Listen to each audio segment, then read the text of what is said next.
दोस्तों, हनुमान जी कहते हैं, देवी मंदर आदि पर्वत हमारे वासस्थान हैं और फलमूल हमारे भोजन। अतः मैं मंदराचल, मलय, विंध्य, मेरु तथा दरदुर पर्वत की और अपनी जीविका के साधन फलमूल की सौगंध खाकर कहता हूँ कि भगवान श्री राम का आप शीघ्र ही दर्शन करेंगी। हनुमान जी के यह वचन सुनकर देवी सीता ने उनसे धर्म और अर्थ से युक्त बात कही। कपे, दैव के विधान को रोकना प्राणियों के वश की बात नहीं है। उदाहरण के लिए लक्ष्मण, मुझको और श्री राम को भी देख लो। हम लोग किस तरह वियोग दुख से मोहित हो रहे हैं। समुद्र में नौका के नष्ट हो जाने पर अपने हाथों से तैरने वाले पराक्रमी पुरुष की भांति श्री रघुनाथ जी कैसे शोक सागर से पार होंगे। राक्षसों का वध, रावण का संहार और लंकापुरी का विध्वंस करके मेरे पतिदेव मुझे कब देखेंगे। तुम उनसे जाकर कहना वे शीघ्रता करें। यह वर्ष जब तक पूरा नहीं हो जाता तभी तक मेरा जीवन शेष है। वानर, यह 10वां महीना चल रहा है। अब वर्ष पूरा होने में 2 ही मास शेष हैं। निर्दयी रावण ने मेरे जीवन के लिए जो अवधि निश्चित की है उसमें इतना ही समय बाकी रह गया है। रावण के भाई विभीषण ने मुझे लौटा देने के लिए रावण से यत्न पूर्वक बड़ी अनुनय विनय की थी, किंतु रावण उनकी बात नहीं मानता है। मेरा लौटाया जाना रावण को अच्छा नहीं लगता, क्योंकि वह काल के अधीन हो रहा है और युद्ध में मौत उसे ढूंढ रही है। कपे, विभीषण की ज्येष्ठ पुत्री का नाम कला है। उसकी माता ने स्वयं उसे मेरे पास भेजा था। उसी ने ये सारी बातें मुझसे कही हैं। अविंध्य नाम का एक श्रेष्ठ राक्षस है जो बड़ा ही बुद्धिमान, विद्वान, धीर, सुशील, वृद्ध तथा रावण का सम्मान पात्र है। उसने रावण को यह बताया था कि श्री राम के हाथ से राक्षसों के विनाश का अवसर आ पहुंचा है तथा मुझे लौटा देने के लिए प्रेरित किया था, किंतु वह दुष्ट आत्मा रावण उसके हितकारी वचनों को भी नहीं सुनता है। कपिश्रेष्ठ, मुझे तो यह आशा हो रही है कि मेरे पतिदेव मुझसे शीघ्र ही आ मिलेंगे, क्योंकि मेरी अंतरात्मा शुद्ध है और श्री रघुनाथ जी में उत्साह, पुरुषार्थ, बल, दयालुता, कृतज्ञता, पराक्रम और प्रभाव आदि सभी गुण विद्यमान हैं। जिन्होंने जनस्थान में अपने भाई की सहायता लिए बिना ही 14,000 राक्षसों का संहार कर डाला, उनसे कौन शत्रु भयभीत न होगा। इतना कहते कहते सीता के मुख पर आंसुओं की धारा बह चली। उस समय हनुमान जी ने उनसे कहा, देवी आप धैर्य धारण करें। मेरा वचन सुनते ही भगवान श्री राम वानर और भालुओं की विशाल सेना लेकर शीघ्र यहाँ के लिए प्रस्थान कर देंगे, अथवा मैं अभी आपको इस राक्षस जनित दुख से छुटकारा दिला सकता हूँ। देवी आप मेरी पीठ पर बैठ जाइए। जिस प्रकार मैं यहाँ आया हूँ उसी तरह आपको लेकर आकाश मार्ग से समुद्र को लांग जाऊंगा तथा आज ही आपको भगवान श्री राम के पास पहुंचा दूंगा।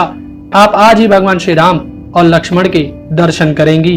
हनुमान जी के मुख से यह अद्भुत वचन सुनकर देवी सीता के सारे शरीर में हर्ष और विस्मय के कारण रोमांच हो आया और उन्होंने हनुमान जी से कहा, हनुमान तुम इतने दूर के मार्ग पर मुझे कैसे ले चलना चाहते हो।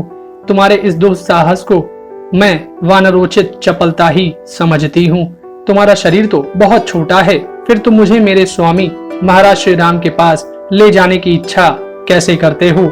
सीता जी की यह बात सुनकर हनुमान जी अपने मन में यह सोचने लगे कि देवी सीता मेरे बल और प्रभाव को नहीं जानती हैं, इसलिए आज मेरे उस विशाल रूप को, जिसे मैं इच्छानुसार धारण कर लेता हूँ, इन्हें दिखा देना चाहिए।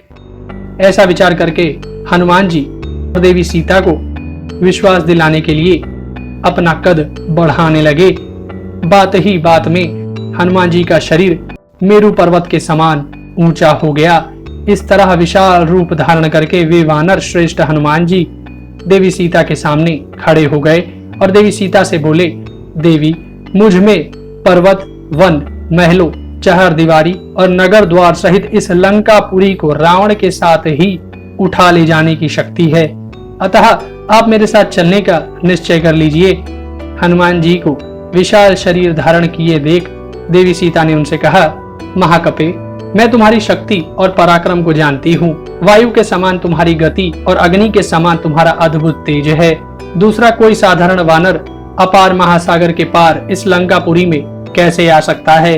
मैं जानती हूँ तुम समुद्र पार करने और मुझे ले जाने में समर्थ हो, परंतु तुम्हारे साथ मेरा जाना किसी भी दृष्टि से उचित नहीं है, क्योंकि तुम्हारा वेग वायु के वेग के समान तीव्र है। जाते समय यह वेग मुझे मूर्छित कर सकता है, और जब एक स्त्री को साथ लेकर तुम जाने लगोगे, उस समय राक्षसों को तुम पर संदेह हो जाएगा। मुझे हर कर ले जाई जाती देख रावण की आज्ञा से भयंकर पराक्रमी राक्षस तुम्हारा पीछा करेंगे और तुम पर आक्रमण कर देंगे। उस समय तुम्हारे हाथ में कोई भी अस्त्र ना होगा।